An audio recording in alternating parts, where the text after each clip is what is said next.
Για πάμε λίγο.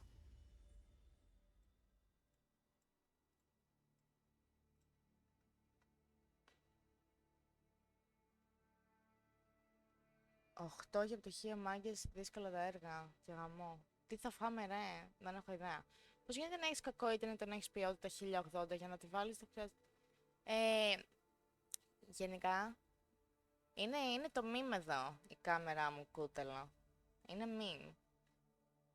Ό,τι θέλεις, Παναγιώτη, δεν ξέρω, ό,τι θέλεις. Είναι το meme λοιπόν η κάμερα, το κούτελο. Anyways.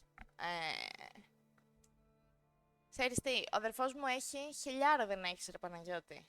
Χιλιάρα οπτική δεν έχεις. Νομίζω χιλιάρα.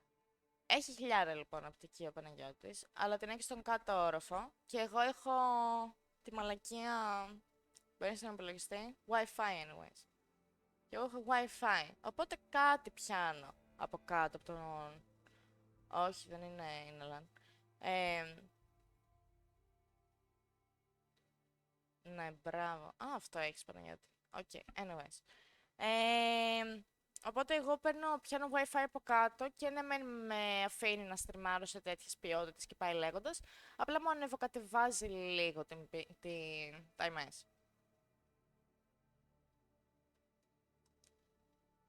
Πέντε για πτυχίο γαμώ, όλα τα μαθηματικά μακάρι να μην τα είχαμε. Να ζούσαμε στις σπηλιές. Real.